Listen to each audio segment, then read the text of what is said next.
ښه بسم الله الرحمن الرحیم. ډاکټر صاحبانو په دې هیله چې ښه به یاست او تېره ورځ به په خیر تېره سوې وي. په تېره ویډیو کې ډاکټر صاحبانو موږ تاسې د معدې په مهمو دغه باندې جوړښتونو باندې البته خبرې وکړې. ما تاسې ته ویلي چې معده یو غټ غړی ده، داسې نه چې په ټول بدن کې غټ، خو نسبتا غټ غړی ده، یو خالي غړی ده یا هم یوه خلا ده چې له غدواتو څخه جوړه ده. او په دې باندې پرون مخ تاسې په هغه کې ما ته چې هغه کمنټ یې کړی، په دې کې مې یو کمنټ کړی وای دې باندې ما یو څه سر راخلاص کړه څنګه خلا ده له غدواتو څخه جوړه. په دې خو تاسې ټولو سر خلاصېږي انشاءالله که نه، ځکه شاوخوا په جدارونو کې غدوات دي او منځ یې څه شی ده خلا ده. دا خو ډېر عادي عبارت ده که نه، ته ضرورت نشته چې نور تشریحات ورسي او موږ تاسې هغه عمومي شکل وویل. مثلا ما تاسې ته مهم 5 برخې د معدې وویلې په تېر لیکچر کې چې له هغې جملې څخه یې تر ټولو مهمه برخه چې وله هغه کارډیک برخه وه، بل پنډوس و، باډي وه او همدارنګه انټرم و او پایلورس برخه وه نه. لیسر و ګریټر کرویچر موږ تاسې وویل، موږ ټوټل کیپیسټي وویل، سکریشن مو وویل، د هغوی ترشحاتو میکانیزم وویل. نو نن به ډاکټر صاحبانو موږ تاسې په پاتولوژي باندې خبرې کوو. هر وخت له ما څخه دغه یېرېږي ډاکټر صاحب، ته وګوره چې زما شاګرد لیسته که نسته. نو ډاکټر صاحبانو موږ تاسې کوشش کوو چې په ناروغیو باندې نور بحث وکړو. البته په معده کې خو بې شمېره ناروغۍ دي، یعنې په زرهاوو که درته وایم چې ناروغۍ دي، خو موږ تاسې به هغه ناروغیانې وایو چې هغه په پری ګریجویشن لیول دي. صحیح، پری ګریجویشن لیول دي. ډاکټر صاحب دغه ورکړه د وکیلانو کې وکیل سته دي مالي معاینه خانې، دغو دواړو کې به اتمنې ودانۍ زه هغه د پیدا کړو مننه. ښه تhank you، ډېر ښه کار دې وکړو، مننه. ډاکټر صاحبانو موږ تاسې به د معدې په ناروغیو خبرې کوو او ما درته چې په معده کې به زه هغه ناروغیانې درته وایم چې هغه پری ګریجویشن لیول وي، یعنې ستاسې پر لیول باندې وي. نور که انشاءالله تاسې بیا تخصص پکې کول بیا به مخ ته ځو او هره ناروغۍ به ډېر وایو، اسباب به یې وایو، د هغوی مثلا هغه مربوطه ممکنه لارې به وایو، صحیح ده، چې په هغوی باندې موږ د هغوی منجمنټ یا ټریټمنټ کولی سو. نو لومړی راځو ډاکټر صاحبانو د معدې کانجینیټل ناروغیانو ته، یا هم د معدې هغه ناروغیانې وایو چې هغه یې پیدایشي جنبه لري. صحیح، په معده کې هم د نورو غړو په ډول سره ځینې پیدایشي نیمګړتیاوې راځي ډاکټر صاحبانو، یعنې معده د سړي نارمل نه وي، غیر نارمل جوړه سوې وي له ابتدا څخه چې ماشوم پیدا کیږي. مثلا پانکریاټک اکټاپیا یا هیټروټروپیا، صحیح سو، دې ته پانکریاټک اکټاپیا هم وایي بعضې وخت، صحیح سو ډاکټر صاحبانو، او یا هم هیټروټروپیا او یا هم پانکریاټک اکټاپیا ډاکټر صاحبانو. دا د معدې داسې یو غیر نارمل حالت ته چې واقعیت هم نسبتا لږ دي، خو ځینې انسانان داسې پیدا کیږي چې د پانکریاس غړي یې د معدې په جدار کې جوړ شوي وي. ډاکټر صاحبانو سر مو نسو خلاص، تاسې فرض کړئ ډاکټر صاحبانو چې دغه معده ده، صحیح،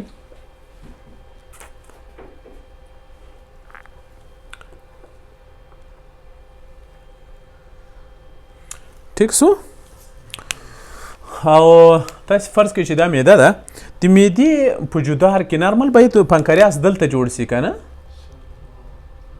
پانکریاس باید چیرته جوړ شي ډاکټر صاحبانو؟ بالکل په دغه قسمت کې جوړ شي، نه په اوله برخه کې. خو ځینې وخت په غیر نارمل ډول سره د پانکریاس ځینې انساج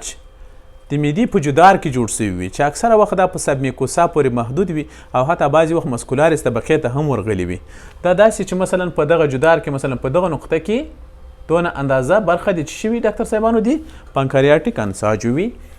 دا انساج بالکل پانکریاټک انساج وي ډاکټر صاحبانو. دا عموما یو غټ قنات هم لري چې د هغوی څخه د پانکریاس افرازات راوځي. موږ تاسې پانکریاس پیژنو، پانکریاس د هضمي سیستم اکسسري ارګن یا کومکي غړی ده. پانکریاس چې دا یوه غټه غده ده او په دې کې 2 رقمه افرازات صورت نیسي چې یو اګزوکراین دي بل انډوکراین دي.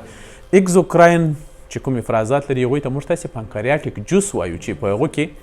مختلف مواد شته چې کیموټریپسین، نوټریپسین او همدارنګه مایلیز، پانکریاټک لایپیز او داسې نور کوچني انزایمونه ډېر د پام وړ دي چې هغه عموما د موادو په اول په ډایجیشن او وروسته بیا بالاخره په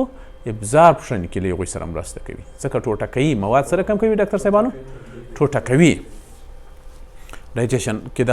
دې ته هم موږ تاسې ډایجیشن ویلی سو یا هضم، صحیح سو. خو بالکل که پانکریاتیک اکټاپیا مثلا دلته لږ انساج د پانکریاس وي ډاکټر صاحبانو که چېرته دغه موږ راواخلو ډاکټر صاحبانو سره کوي کو تجزیه یې کو یا هم مایکروسکوپ کې ورته وګورو بالکل به دلته هم داسې د دې جوړښت به داسې وي ډاکټر صاحبانو یوه سینای به وي کوچني کوچني قناتونه به یې وي صحیح سو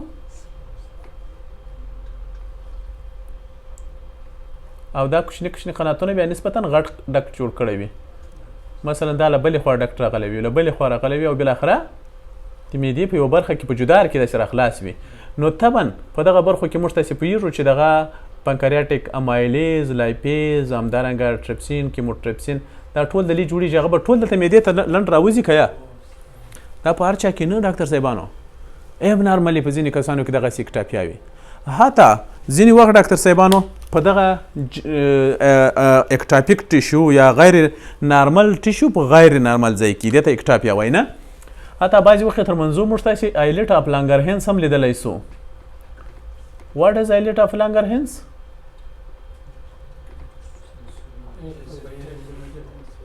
آیلیټ اف لانګرهینس څه ته وایي آفرین او د دوی وظیفه څه شی ده مین وظیفه یې انسولین او ځینې نور هارمونونه شته لکه سوماټوسټاټین ګلوکوګان او داسې نور صحیح سو نو دغه آیلیټ ابلنګ یعنې دا موږ تاسې پوهېږو چې الفا او بیتا او ډلټا حجرات لري دا آیلیټ هم حتی په دې وخت کې بعضې وخت لیدلی سو آیلیټ هم بعضې وخت لیدلی سو دا یوه اضافي خبر درته کوم زما په نظر سره ممکن په دغو کسانو کې شکر ډېر کم پیښ شي ځکه چې دوی ښه پرېمانه د انډوکراین حجرات لري د څه شي دپاره ډاکټر صاحبانو دي انسولین د افراز دپاره صحیح زما په نظر سره البته ایم ناټ شور دغه اکټاپیا هم وپېژندله ډاکټر صاحبانو دا د معدې په جدار کې وي اکثره سب میکوسا پورې محدود وي یعنی مطلب دا ده چې که موږ تاسې د معدې جدا راواخلو داسې وګورو اول خوا خو اول سره څه شی وي ډاکټر صاحبانو میکوسا او تر هغوی لاندې څه شی وي سب میکوسا او تر هغوی لاندې مسکولارس طبقه او تر هغې لاندې سیروسا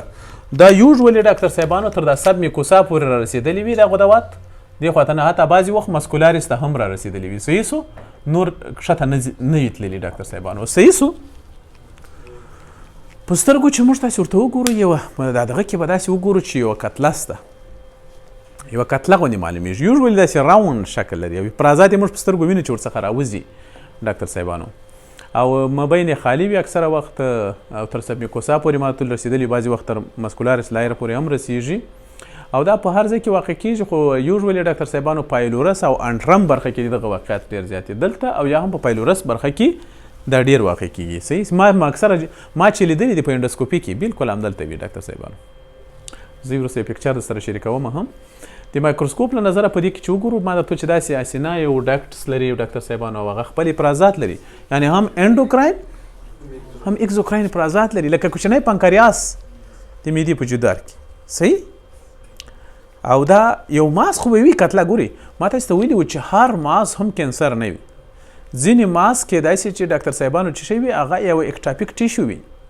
اکټاپیک نارمل ټیشو په غیر نارمل ځای کې دې ته موږ څه وایو ډاکټر صاحبانو اکټاپیا لکه اکټاپیک پریګننسي دې ته وینئ ډاکټر صاحبانو ګوري دا یو انډوسکوپیک ایمیج ده کله چې په انډوسکوپي کې موږ ورسو ډاکټر صاحبانو دغسې یو جوړښت پکې وینو نو چې داسې ورته وګوري او والا دا خو سرطان د خدای مه کړه نه یا ټیومر ده نه هغه هر څوک چې دغه ولري ډاکټر صاحبانو دغه انډوسکوپیک تجربه ولري انډوسکوپي اکثره ډاکټر صاحبانو چې ډېر زیات تکیه کېږي هغه په ګراس پاتالوجي باندې کېږي او تر ټولو زیات چیز ته ترجیح ورکول کېږي تجربې ته څومره چې د ډېر کیسونه لیدلي د هغو نه به ښه تشخیص کولی شي بیا چا چې دغسې کیسونه لیدلي هغوی څه هېڅ کله نه مس کېږي شخصا له ما څخه په ژوند نه دی مس شوی ځکه چې بیخي ډېر کیسونه مو هم کړي دي الحمدلله تر 22,000 کیسونه ما سره ثبت ډېر شته ثبت نو طبعا به تجربه هم د هغو نه پکې ډېره وي نو او دغسې پانکریاټیک اکټاپیا کیدای شي چې تقریبا تر مبالغه که درته ونه کړم تر 100 به تنه دغه زیات راسره ثبت وي پانکریاټیک اکټاپیا چې ورته وګورې داخل ته داسې معلومیږي چې په دغه ځای کې لومین د ګوري ډاکټر صاحبانو حتی افرازات ورڅخه زیواله زه ورته ودرېږي افرازات ورڅخه راوځي دلته ډکټ وي او بالکل په دې کې دغه ټیشو دي ډاکټر صاحبانو په دې ساحه کې دا ولې راپورته شوي دلته پکې اکټاپیک پانکریاټیک ټیشو دي دته اکټاپیک پانکریاټیک ټیشو وایي او دا ډاکټر صاحبانو په انټرم برخه کې ده صحیح دا نور نارمل ګسټریک میکوسا ده دا کوم خاص کلینیک هم نه لري ډاکټر صاحبانو. د اکثره وخت دا ناروغان اسیمپټومیټیک وي. اسیمپټومیټیک ځینې ناروغان یې ممکن ډاکټر صاحبانو کولیکي پین ولري، بعضې وخت انډایجیشن څخه شکایت کوي، بعضې وخت ډاکټر صاحبانو دی د ډیاریا څخه دغه اکثره د ما تجربې مطابق شکایت کوي. دا نور اکثره ناروغان چې وي ډاکټر صاحبانو اسیمپټومیټیک وي. نو په دې خاطر باندې د دوی داسې خاص درملنې ته هم ډېر ضرورت نه وي. که چېرته داسې یو سیکریشن د تیزابو ډېر وو، هغه باید موږ تاسې یو پی آی تر یو وخته پورې ورته ورکړو او نور شی غواړي نه. تا څه شي دي؟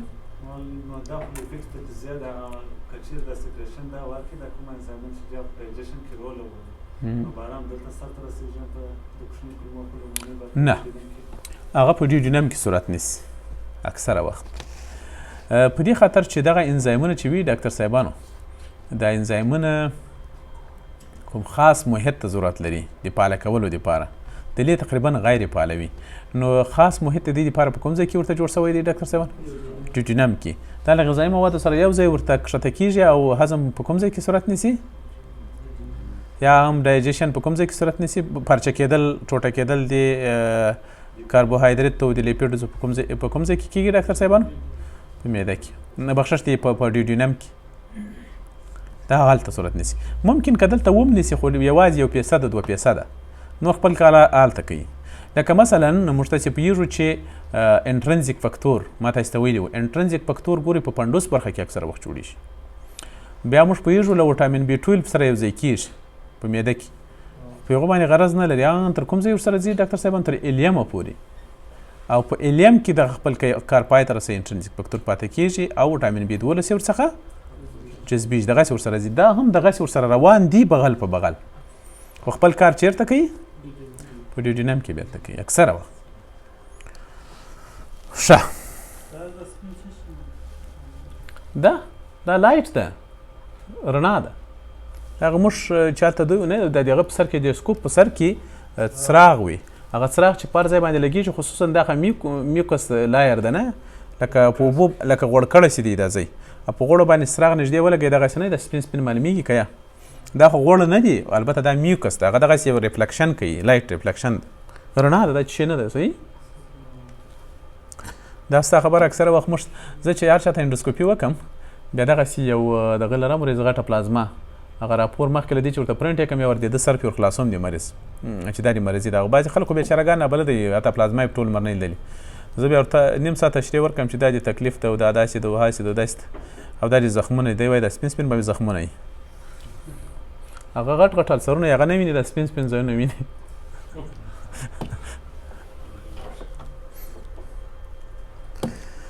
ښه، دوهم غټه مرضي چې دی ډاکټر صاحبانو هغه پایلوریک سټینوسیس ده. ګورې زه صرف هغه پاتالوجیک اسپیکټ درته وایم ډاکټر صاحبانو، صحیح؟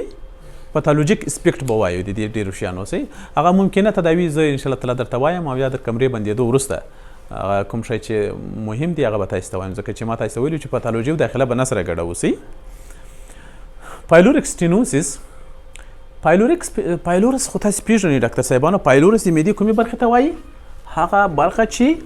هغه د ډیوډینم سره وروسته تماس پیدا کوي، امتداد پیدا کوي.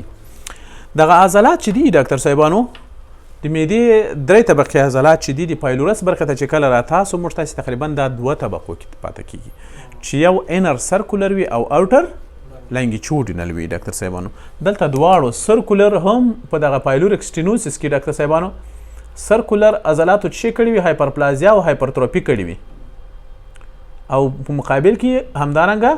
لانګیچوډینل هم. نو طبعا دغه منځنی سوری به یې راتنګ کړی، راتنګ به سي نه دې پیښ ته چې شی وایي ډاکټر صاحبانو؟ پایلوریک سټینوسیس. سټینوسیس مین تنګ، نیروینګ، د یوې ساحې تنګېدل. پایلوریک سټینوسیس ډاکټر صاحبانو دا واقعات ډېر دي او دا پیښه په 2 ډولو رامنځته کېږي، یو په کاهلانو کې بل په ماشومانو کې. یا په بل عبارت موږ ویلی سو چې پایلوریک سټینوسیس پر 2 ډوله ده، یو کانجینیټل ده او بل اکوایرډ ده. اکوایرډ یوزولي په اډلټ یا کاهلانو کې رامنځته کېږي او کانجینیټل په چا کې رامنځته کېږي؟ ماشومانو کې. او پایلوریک سټینوسیس اکثره وخت ډاکټر صاحبانو په نارینه ماشومانو کې ډېره، ما هم چې کوم کیسونه لیدلي دي ډېر مې په چا کې لیدلي نارینه ماشومانو کې مې لیدلي نارینه ماشومانو کې دې پیښې ډېرې زیاتې وي ډاکټر صاحبانو د کانجنټل پایلورک سټنوس اسباب تر اوسه معلوم نه دي د کانجنټل اسباب معلوم نه دي خو پایلورک سټنوسس کلینیک معلوم ده مثلا هغه ماشومان چې پایلورک سټنوسس لري تاسو ته چې کله راسي دا هغه میندې به له چی څخه شکایت کوي وایي د ما ماشوم اول څه خوري نه بیا چې وخوري نسي ورباندې راوپړسېږي او استفراقات لري استفراقات یې هم څه رقم وي پراجکټایل ومیټینګ داسې هلت ته ولګېږي له خولې څخه بل بعضې وخت بایل هم ورسره را استفرا کوي دا کسان ډېر نه لږ او تر ټولو غټه کلینیکي نښه یې څه دی ډاکټر صاحبانو ویزیبل پاراستالسس یو خو داسې ده چې ته ماس دلته پیلټ کولی سي خصوصا تر استفراق وروسته ته کولی سي چې دلې فیل کې ماس کتله غوندې هغه اصلا کې ډکه معده ده بله خبره دا دی ډاکټر صاحبانو چې پاراستالسس ته پیلدلی سي ویزیبل پاراستالسس د معدې حرکت ته له لرې پې معلومولی سي د پاسه او که چېرته ډاکټر صاحبانو تاسې ورته انډوسکوپي وکړئ دغو ماشومانو ته موږ انډوسکوپي کولی سو ډاکټر صاحبانو حتی هغه ماشومان چې له یوې ورځې عمر وي بیرته د عمر تر پایه موږ انډوسکوپي هر چاته کولی سو د دې دپاره مختلف سکوپ لرو هغه سکوپ یا هغه د انډوسکوپي هغه برخه چې معدې ته داخلیږي نری سکوپ د ماشومانو دپاره ځان ته سکوپ راځي چې هغو ته موږ څه وایي بیبي سکوپ نری سکوپ ده دا نن هم تقریبا 3 ما بیبي انډوسکوپي کړي دي ماشومانو دا نن نو هغه هر داسې نه ده چې اوس غټ سکوپ دی په خوله ورچخله او هغه خپله طریقه لري ځکه او دا هر څوک کوای هم نسي صحیح ده تشخیص دپاره عموما په پایلورک سټنوسس کې موږ ډېر کوو او دغه ډاکټر صاحبانې موږ ته راستوي یا ریفر کوي ماشومان موږ یې بیا دا عموما ډاکټر صاحبانو ډېر اسانه کېږي چې څوک تجربه ولري تجربه یې نه کړي هغه نه معلومیږي هغو ته خو چې تجربه یې لري هغو ته معلومیږي یو خبره خو دا ده چې ته به سره له دې ماشوم ته ویلی به دي چې تر ډېره وخته پورې مثلا کم تر کمه 6 ساعته لږ اوبه ګلیکوز هر شی ورکوې خو لیکن شیدې مه ورکوه بیا به مو ګوري د ده معده 6 ساعته ماشومانو معدې ژر ژر خالي کېږي 6 ساعته 7 ساعته 8 ساعته به پې تېر سوي بیا معده ډکوي یو پوینټ دوهم پوینټ دا ده چې کله بیا موږ لږ انسپلیشن ورکو مازې لږ هوا ورکوو چې تر څو معده وپړسېږي نو برای دا معده داسې چې هوا ورکې دا خوا یې کښته سي دغه خوا یې پایلورک برخه یې څه پورته سي یعنې هغه برخه کې بیا مایات نه چې ورته متوجه سي سکوپ ورته متوجه کړي دا خولۍ داسې تنګه وي تر ډېره وخته پورې که چېرته نارمل وي چې یوه لحظه انتظار وکړي هغه خپله خلاصېږي اکثره وخت دا د پاراستالسس سره بندېږي خلاصېږي ځکه موږ پوهېږو دلې سپینکټر دی نه دا بعضې وخت ډېر ټایټلی کلوز سي خو دی ته چې هر څونه انتظار وکړي دا نه خلاصېږي بیا تا چې ټچ یې کړې بیا هم نه خلاصېږي تنګ وي سکوپ په سخته سره داخلیږي جوجینم ته په داسې حال کې چې کله د هغه خلاص سي حتی تر 2 سانتي متره پورې هم خلاصېږي په نارمل انسانانو کې او دا دومره تنګ وي چې حتی سکوپ تقریبا تر 1 سانتي متره هم ډېر کوچنی وي 100 ملي متره ده حتی هغه هم نسي داخلېدی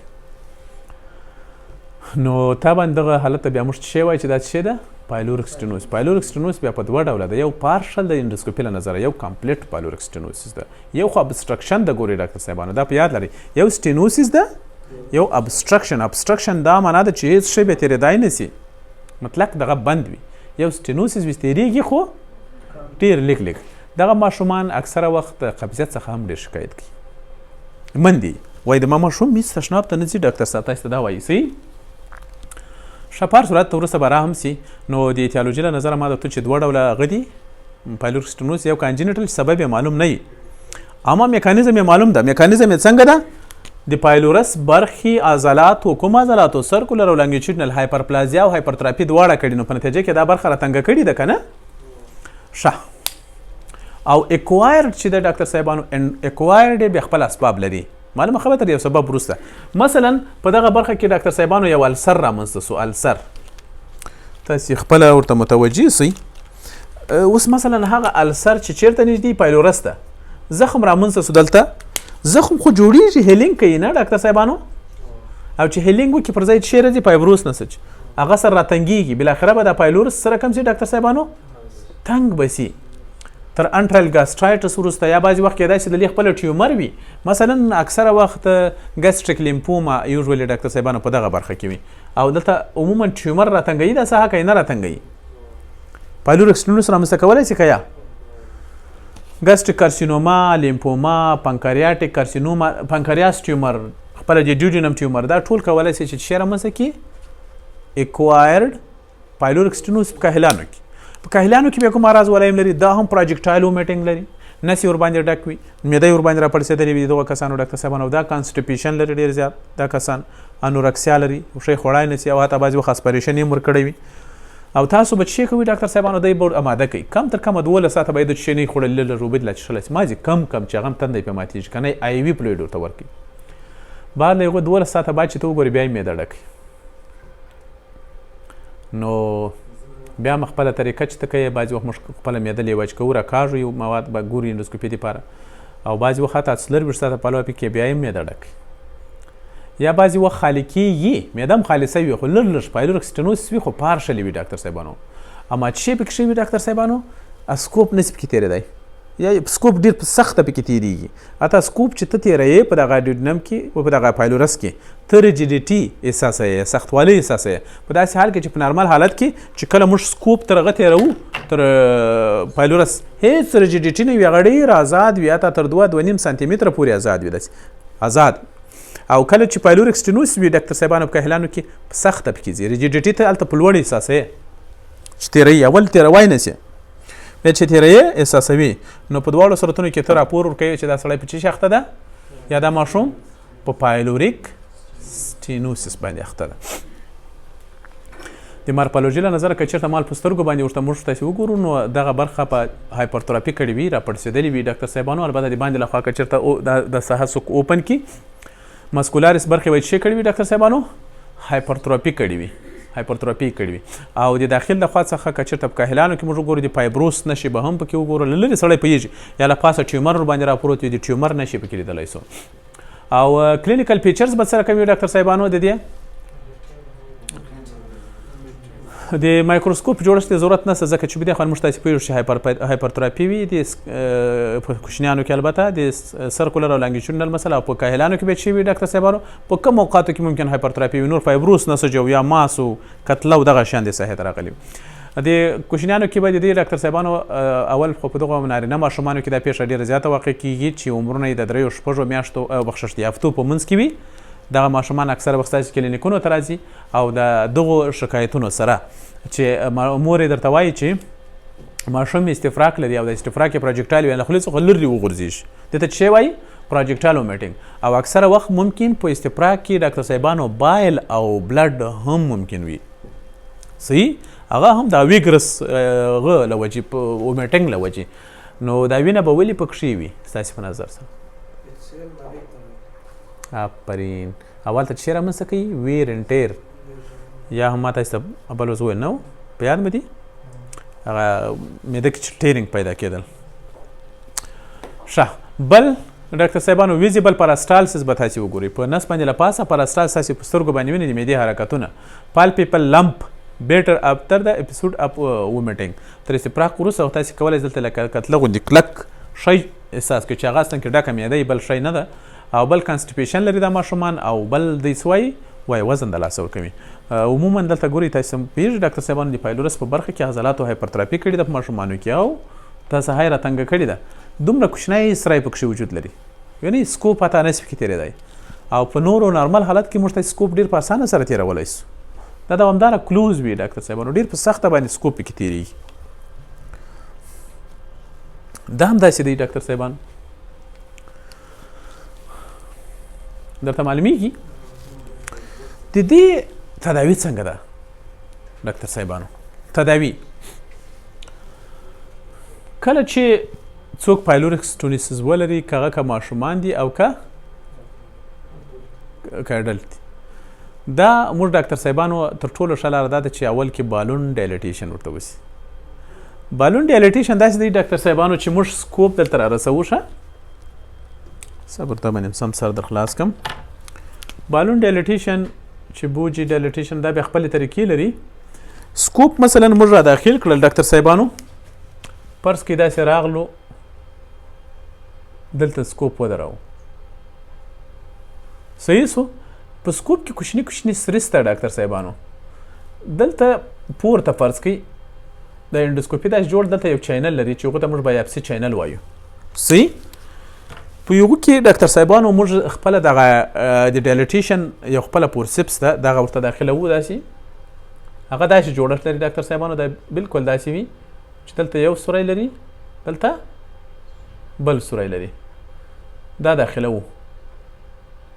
فورسپس ډېر اسانه به دا چینل کې راځي صحیح دلته سوری ده دا دلته راوځي دلته چې راوځي موږ دلته خو کیمره په سر کې لګېدلې موږ ته معلومیږي چې ووتل هغه ډېر کوچنی ده لکه دغه قلم مارکر غوندې دا داسې دلته داخله وو صحیح سو خپل اندازې لري په دغه اندازه باندې درو دلته چې ودرول هغه مازې یو نری لکه د قلم بمبه غوندې یو شی ده هلته موږ ته له پاسه معلومیږي دلته کمره خو ورته ګوري قرار دغه ځای ته شی ورکوو ډاکټر صاحبانو هوا ورکوو هوا حتی که بل شی نه صرف سرنج باندې هم ورکولی شو دا غټ سرنجونه نه دي چې دا ورکو هغه دلته څه رقم چې ډاکټر صاحبانو له دې څخه پلاستیک راپورته سي یوې بلې خواته پلاستیک راپورته سي هم دې خواته هم دې خواته دا خپله طریقه لري دغسې نیولی بیا هوا ورڅخه باسي یوه لږ وروسته بیا قرار یې پړسوه خپل څونه ملي متره هوا باید ورکړو خپله طریقه وي بالون ډایلیټیشن موږ تاسې ورته کوو دغه ته اول هفته کې که وروسته یا درېیمه ورځ وروسته بالاخره میاشت پاته او دغسې په خپله طریقو لري هم په کاهلانو کې او هم په ماشومانو کې ښه نتیجه لري دې ته څه وایي ډاکټر صاحبانو بالون ډایلیټیشن او که چېرته په بالون ډایلیټیشن سره نتیجه ورنه کړه بیا موږ څه کوو ډاکټر صاحبانو سرجیکل ریسیکشن سرجیکل ریسیکشن څه معنی دغه برخه پرې کوو او بالاخره بیرته جیجینو سټمک یا جیجینو سټمک انسټموس کوو صحیح سو دا برخه بیخي ورڅه پرې کوو مایوټومي دلته کوو ورته خو هغه ډېره ښه نتیجه نه ورکوي سرجیکل ریسیکشن یې ډېره ښه نتیجه ورکړې ده مایوټومي تر ټوله ښه نتیجه ورکوي هغه په کارډیک برخه کې خصوصا په اکلیزیا کې ډېره ښه نتیجه ورکړې صحیح سو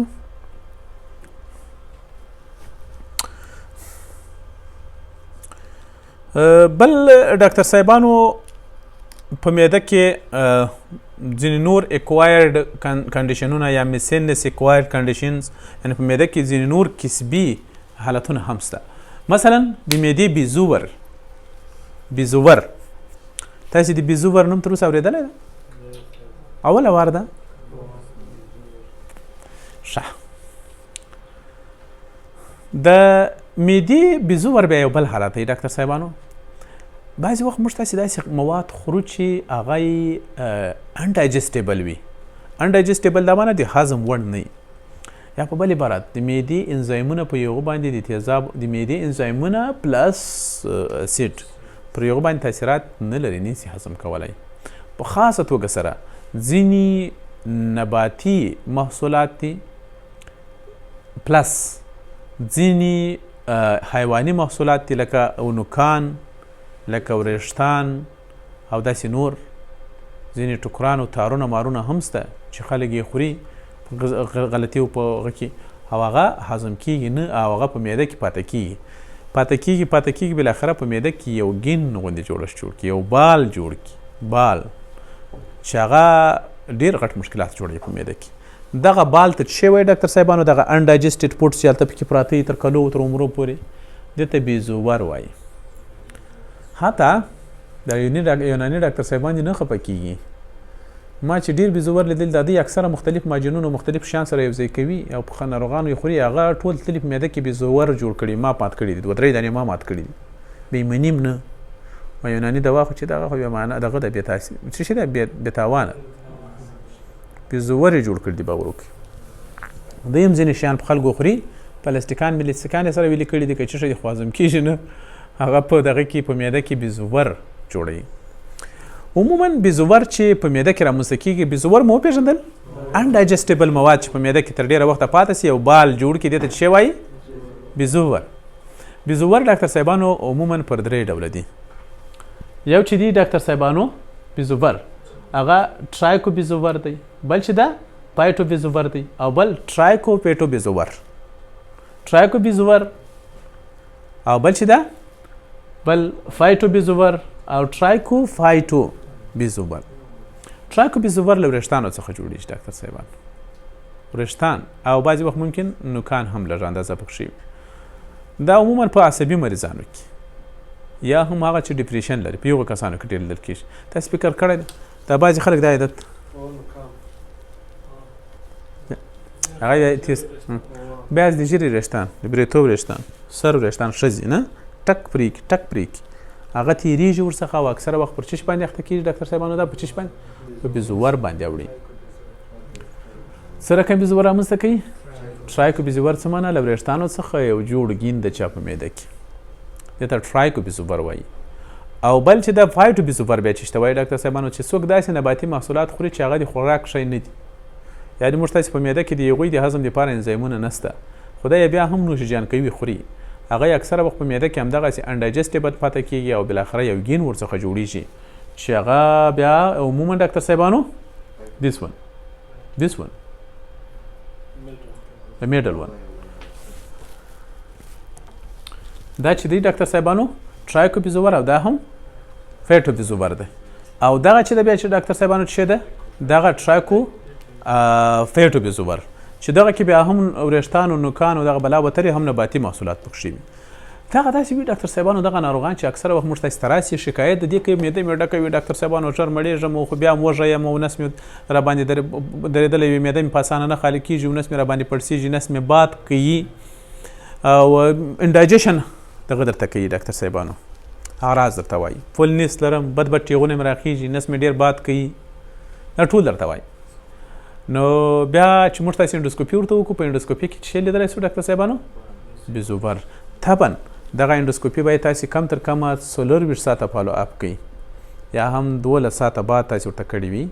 یا 8 ساعته بعد مو ورته کړي غذایي مواد باید نور نه وای ته وګوره چې بیا معده ډکه ده نو دا څه شی ده دا اوس څه خبره ده تاسو که چېرته ښه تکړه تجربه ولرئ یا هم ښه تکړه ډاکټران یاست بیا ورباندې پوهېږئ چې دا بیزوور ده او دا بیزوور ډاکټر صاحبانو بیا په اسانه باندې اوس خوشبختانه په انډوسکوپي کې موږ داسې وسایل ترلاسه کړي دي چې یو رقم انډوسکوپي کې اوس عجیبه عجیبه ټولز راغلي دي یعنې مکمل سرجري پې کېدای شي باور وکړئ په یوه انډوسکوپي باندې د خولې د لارې هغه داسې دی مثلا موږ یو قسم پورسپس لرو لکه بلیډ داسې دی ډاکټر صاحبانو هغه داخلوو دا ول چې کوو ډاکټر صاحبانو ټوټه ټوټه یې کوو دا چې ټوټه ټوټه کو بیا یو رقم نور پرسپونه لرو چې هغه وروباسو هلته سره خلاص شي هغه لکه جال غوندې شي مثلا داسې وي داسې ګورئ هغو ته باسکټ پورسپس وایي صحیح سو داسې روان سوی وي مثلا په دغه کې یوه برخه وي دغسې نږدې وي داسې هغه دا هم پلاستیک کې داسې پوښل سوي وي دا چې کله راوباسو له دې ځای څخه دا راوځي مثلا دا داسې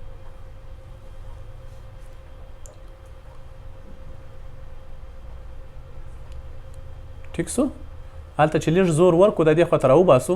نو داسې وسپنه دوري ورڅخه ولاړ سي یو دانه سیم یو دې خواته ورڅخه ولاړ سي خپله سره خلاص سي سیمې او دلته چې شی پکښې وي ډاکټر صاحبانو جال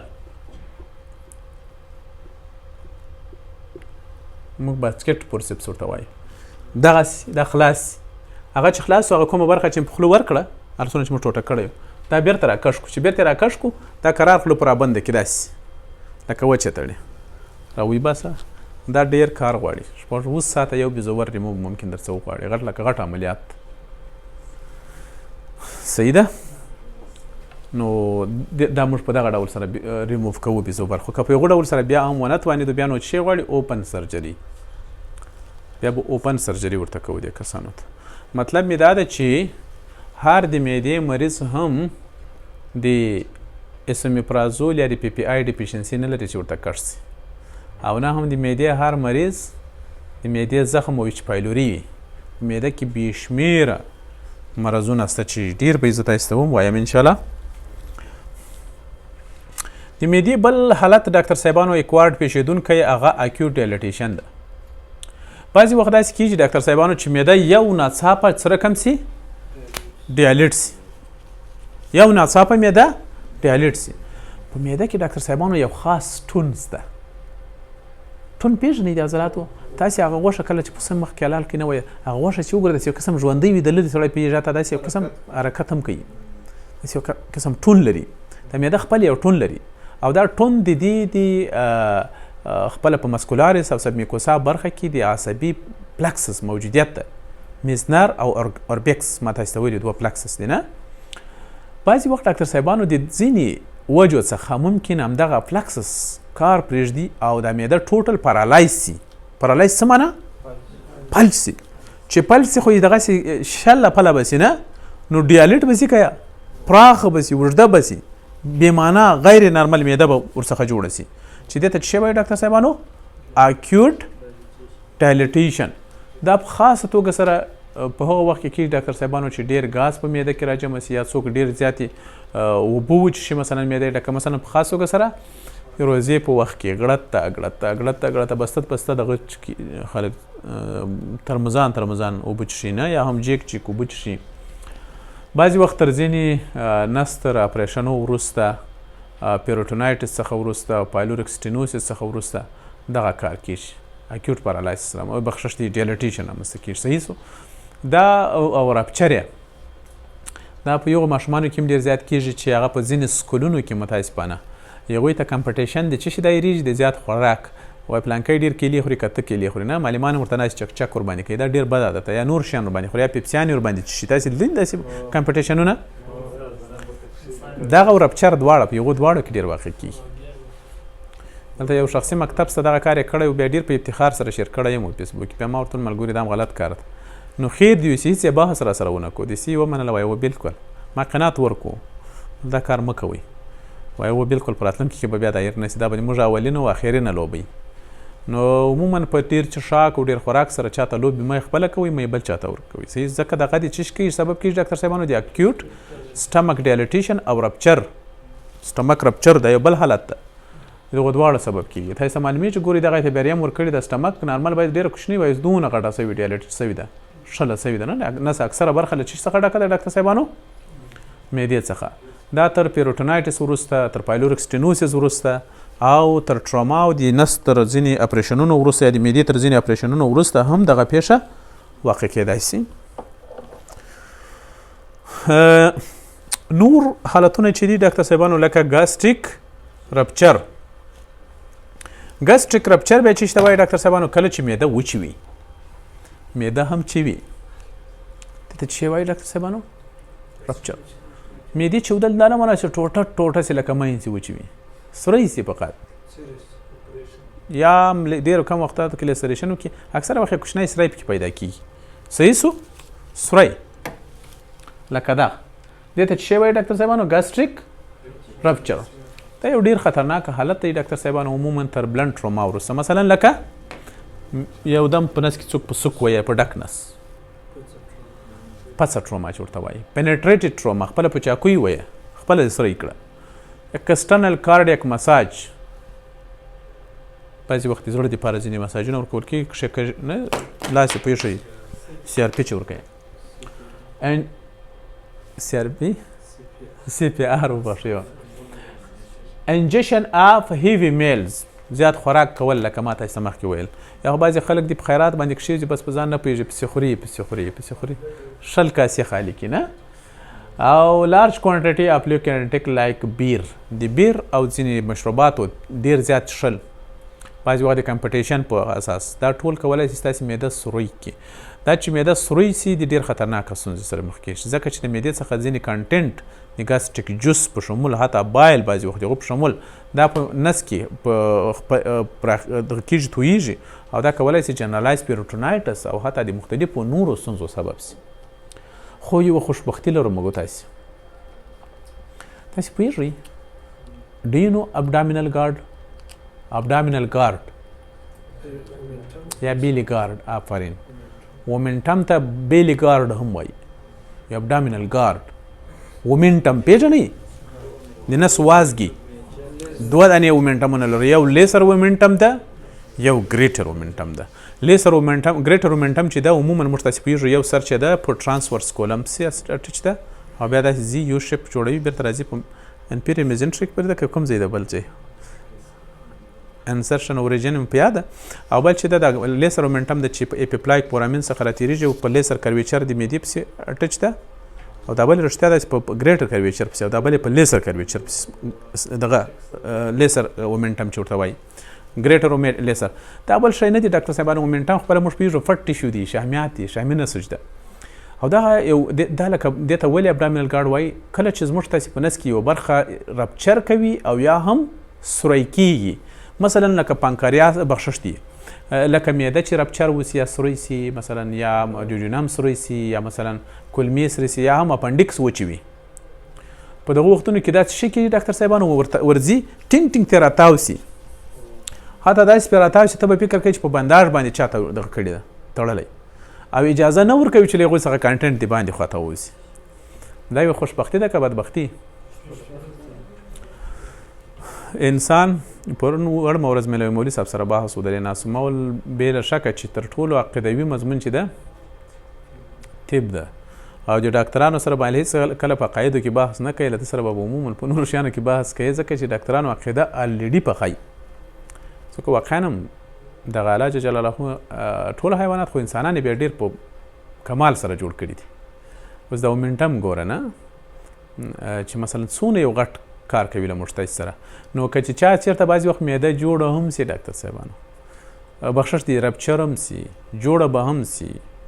دردونه به یې تېر کړي اما اپریشن به یې هم نه یې کړی ځکه چې ګسټریک کنټنټ په دې باندې وتلی نه وي په څه شی به پرې راتاو سوي وي تر دې ټینګ ټینګ ډاکټر صاحبانو مومنټم او اکثره وخت بیا موږ تاسې مجبوره کېږو چې اوپن سرجري ورته وکړو جراحي ورته وکړو خلاص یې کړو او دغه ساحت سره کوم کړو ډاکټر صاحبانو ترمیم یې کړو پرپریشن او د رپچر لاجیکلی کوم خاص فرق نشته ډاکټر صاحبانو خو د جراحي له نظره ممکن چې رپچر لسریشن ته وایي لکه ډېر چپري سي او پرپریشن چې سری پکې خو لاجیکلی او یا هم اکثره وخت چې تاسې سرچ هم کوئ ویم ګوري مطالعه رپچر او پرپریشن تقریبا یو شی وي صحیح سو خو دی ممکن همدغه یو توپیر ورکړي چې هغه یغه ته وایي هغه یغه ته وایي په دواړو صورتونو کې هغه د هر شی چې رپچر وکړو هغه کانټنټ یې د باندې راوځي او مشکلات جوړوي هغه که رپچر وي که پرپریشن کلینیک یې یو رقم وي لنډه ده صحیح کلینیک په څنګه یې ګاسټریک رپچر ډاکټر صاحبانو دا باید شي کوي ډاکټر صاحبانو تر ټولو غټ سخت دردونه د معدې بل به ډاکټر صاحبانو څه شی وي ابډامینل ډسټنشن فیور ومیټینګ دا کسان ومیټینګ لري لیترجي حتی دومره اریټیبلټي دومره ناراحتي پلاره به حتی نسي تلای حتی بعضې وخت ممکن انکانشس کماټوز وي بعضې وخت د پیروټنایپس پسې مربوط نورې نشي مثلا ساه نه سي کښای ځکه چې په دا نس کې موږ تاسې ساه چې کاږو نس عضلات هم پکې برخه لري هغه درد کوي بعضې وخت ډېر مس یو دغه سبب هیموریج او هیماټوما سبب کېږي ډاکټر صاحبانو نو دا ټول اعراض ولایم دي او په اکسرې سره موږ تاسې چې پکې وینو ډاکټر صاحبانو سب پرینیک ایر عموما تر ډیافرام لاندې اواره جمع سوي وي او په دې سره موږ ګورو چې دا ولا ګاسټریک پرپریشن ده سی بي سي چې وګورو په دې کې ټیلسیم یو څه لوړه سوي وي خو هغه ډېر مارکیټ نه وي د ناروغ کلینیک له موږ سره ډېره مرسته کوي په دې کې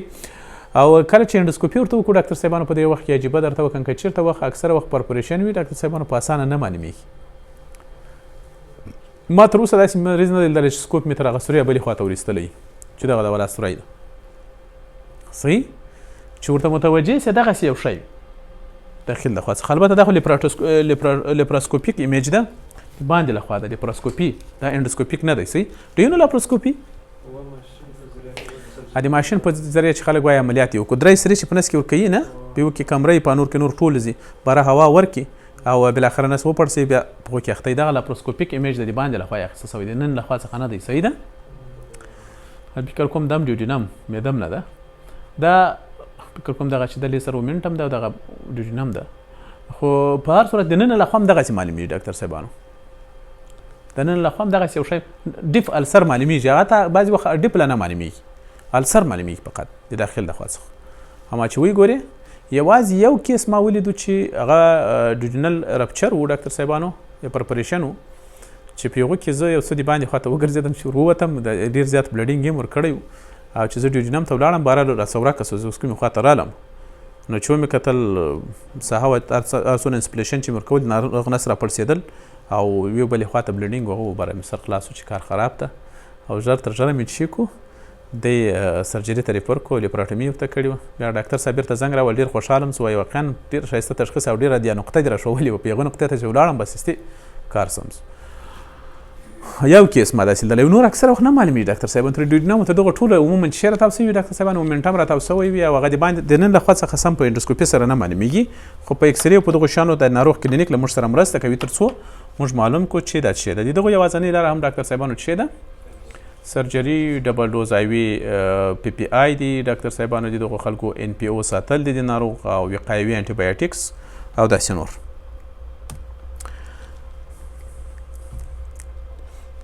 stop the video. I think خسته سواست کنه ما خو نن